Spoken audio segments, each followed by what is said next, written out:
Yeah, welcome.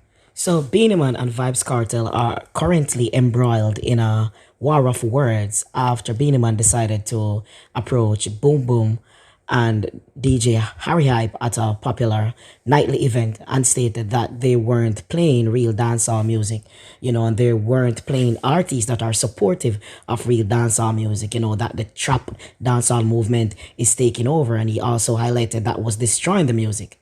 Vybz Kartel is close associates with some of the people who do like chop line music and trap dancehall music. And so he didn't really take too kindly to what Beenie Man was saying, and he had some disparaging comments about, Beenie Man.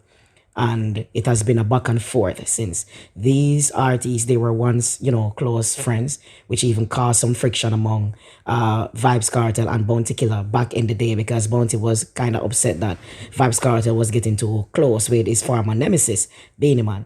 But since Vybz Kartel proclaimed himself to be the king of dancehall, their relationship went sour because, of course, Beenie Man sells that as a part of his branding. So Vybz Kartel's associates decided to put this image on social media, to really question Beenie Man's relevance in dancehall, apparently bragging that, hey, I sold gold. What did you sell? And this video clearly indicates that Vybz Kartel sold gold. It was certified gold, which is of course 500,000 US units. And he's basically saying that some of the 90s artists, they are so emboldened to speak on dancehall music when really they didn't really sell anything much in the United States. And he's basically highlighting Beenie Man as one of those artists. As you can see on the video, he also Googles Beenie Man's name and nothing came up as it relates to certification. However, upon Googling Vybz Kartel's name, then you saw the section which says certified gold with over 500,000 copies sold for Fever.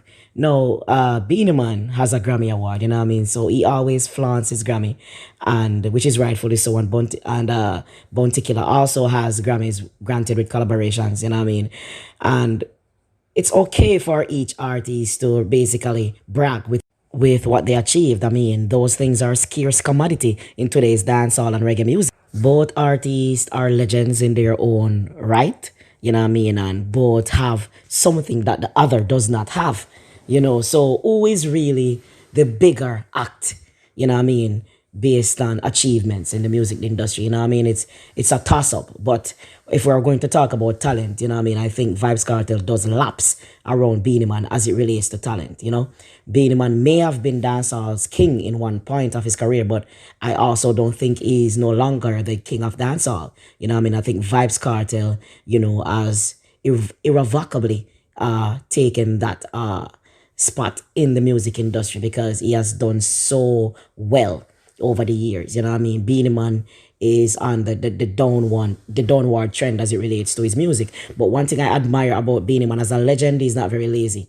Whereas you notice that people like Assassin, Idonia, people like Busy Signal, they have not been releasing a lot of songs. They are not popular on the circuit anymore. Beenie Man and Bounty Killer, for 50-year-olds, God damn it, these artists are still in the street promoting their music night after night, supporting the events, marketing dancehall, still arguing with DJs to play their songs at age 50. And that is very, very commendable. Now, as it relates to the disagreement about the trap dancehall thing, I'm not one that really, supports much of this trap dancehall thing. But I can see where both artists are coming from. Vybz Kartel is basically saying, let the youths do what they want to do. It's their time for creativity. My issue is that, like, they can do both. You can do rock steady, you can do ska, you can do dancehall, authentic dancehall, you can do trap dancehall, you can do reggae, but you can't just flood the airwaves with one type of music, because if you do that, then dancehall in its purest form is going to become obsolete. So that is where I don't really agree with the youth doing only trap dancehall and ignoring the foundation, because the foundation is what the international market likes. No Fever, which is Vybz Kartel's top selling single, selling over 500,000 copies. As a Vybz Kartel fan, I love to say that just to rub it in the face of persons who try to undermine and undervalue the talent of this artist. I love to say that. But yeah, Fever is one of the few authentic dancehall songs, one of the few dancehall songs, period, to sell gold in recent times. You get me? And that song was not trap dancehall.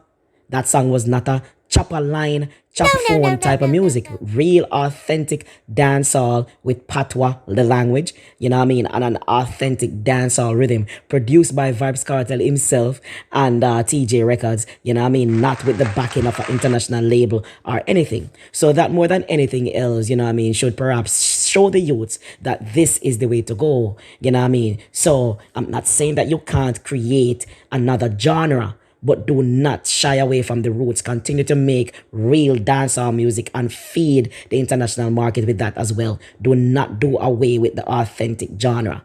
You know, that is just my issue. Mr. Vegas also chimed in as someone who is always arguing that the music is not the same or whatever. It's quite ironic that Mr. Vegas was also, you know, saying that Beenie Man should shut up. You know what I mean?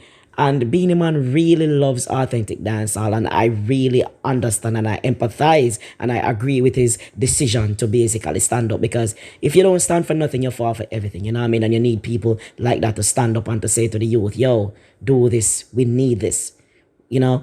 Try to diversify your talent, you know what I mean, your delivery. And so united we stand and divided we fall. And I would love to see both artists, or all three artists, including Mr. Vegas himself, you know what I mean, get on the same page, you know what I mean, and try to come to an amicable way of dealing with the situation, you know what I mean, because dancehall and reggae music is in a dire state right now, and our disunification is not going to help that. Us fighting each other will just only make the problem worse, you know? So we need all the artists, the industry players to unite. That is something which has been requested so long in Jamaican music, just unity. We need unity. And the fact that it is dying right now also has to do with the lack of unity. This man is not talking with that man is not recording for that man, and that is not working, you know, to benefit the music industry. So instead of the arguing and the fussing and the fighting and the throwing of words and all the petty stuff, just work together, man. Just work together, come up with a solution, come up with a plan, you know, try to re-socialize the youths. You know, you can encourage them to do their chop dancehall, their chop line music, their trap dancehall, you know what I mean? But also try to get them to put out some real authentic shit for the people them. I'm out.